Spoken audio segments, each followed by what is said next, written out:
Good morning guys and welcome back to my YouTube channel. तो मेरा नाम है अंजलि वर्मा और मैं कर रही हूँ अपकमिंग बैंकिंग एग्ज़ाम्स की प्रिपरेशंस। तो आज है मेरा 72 डेज सीरीज़ का डे 40th।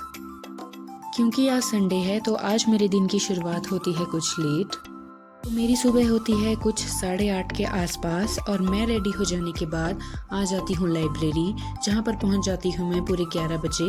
लाइब्रेरी आने के बाद मेरा पहला काम होता है अपनी टू डू लिस्ट बनाना, जिसे आज मैंने बहुत ही मिनिमल सा रखा था क्योंकि आज है संडे तो आज मैं ज़्यादा प्रेशर नहीं लेना चाहती। तो मेरे फर्स्ट टास्क की शुरुआत होती है जो था वोकैब रिवीजन का। तो मैं करती हूँ अपनी वीकली वोकैब का रिवीजन। वैसे तो हर सैटरडे होती है वीकली वोकैब की टेस्ट की क्लास, लेकिन आजकल वो नहीं हो रही है तो मैं खुद से ही अपना रिवीजन कर रही हूँ। इसमें मैंने की आज पूरे वीक की वोकैब रिवाइज।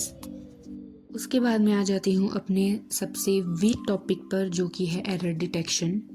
एरर डिटेक्शन की क्लास मैं कुछ दिनों से रेगुलरली अटेंड कर रही हूँ, लेकिन फिर भी जो मेरी मैक्सिमम गलतियाँ होती है वो एरर डिटेक्शन से ही होती है, जिसकी वजह से मुझे हमेशा ही नेगेटिव मार्किंग होती है।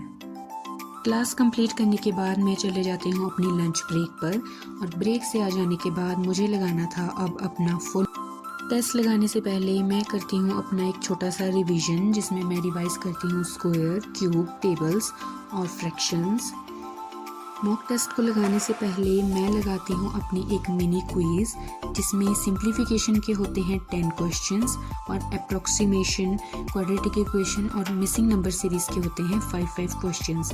इसको मैं डेली लगाती हूँ, जिससे जो मेरी स्पीड है वो काफ़ी बूस्ट होती है। और फिर मैंने लगाया ऑलिव बोर्ड से IBPS PU का एक फुल मॉक, जो कि है आज मॉक लगाने से पहले मैंने पहले ही अपना ये माइंडसेट बना के रखा था कि इंग्लिश में चाहे कुछ भी हो जाए मैं वो क्वेश्चन टिक नहीं करूँगी जिसकी श्योरिटी मुझे 80% से ज़्यादा नहीं है।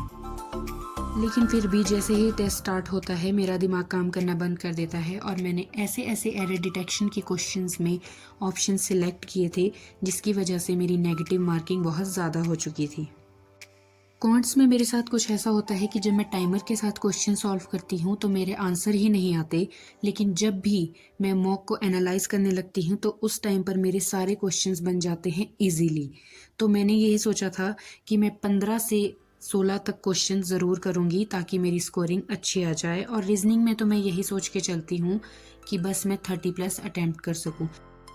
तो PU के मॉक को कंप्लीट होने के बाद मैं करती हूँ उसका छोटा सा एनालाइज, जिसमें मेरा कॉन्ट सेक्शन आज मैं नहीं करती हूँ क्योंकि वो काफ़ी लेंदी चला जाएगा और टाइम काफ़ी कम है।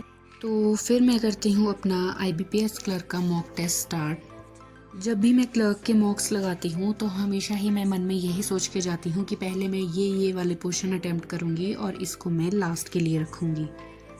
लेकिन मॉक स्टार्ट होते ही मेरा दिमाग काम करना बंद कर देता है और मुझे सारे ही क्वेश्चन इजी लगने लग जाते हैं और मैं सब में ही घुस जाती हूँ। तब मैं अपनी सारी स्ट्रेटेजी भूल जाती हूँ कि मैंने क्या सोच के मॉक टेस्ट अटेम्प्ट करना शुरू किया था, जिसकी वजह से कई बार जो ट्रिकी क्वेश्चंस होते हैं उनमें मैं फंस के रह जाती हूँ और मेरा बहुत ज़्यादा टाइम वेस्ट हो जाता है। तो सेम प्रीवियस मॉक की तरह इस मॉक में भी जो मेरी नेगेटिव मार्किंग थी उसका श्रेय जाता है मेरे इंग्लिश के एरर डिटेक्शन के क्वेश्चंस को। तो इतने टाइम से अपनी सेम गलती को देख के मैं ये सोच रही हूँ कि या तो अब मुझे कोई नई स्ट्रेटेजी फॉलो करके शुरू से शुरुआत करनी होगी या मुझे अब एरर डिटेक्शन का पोर्शन स्किप करना पड़ेगा। तो मॉक की कंप्लीट हो जाने के बाद मैं आ जाती हूँ घर और घर पे मैं शाम को सोने से पहले देखती हूँ अपनी करंट अफेयर की क्लास, जिसमें आज हो रहा था वीकली रिवीजन 20 से 24 अप्रैल तक का। तो मैं करती हूँ अपने व्लॉग को यहीं पर and. Good night guys and thanks for watching.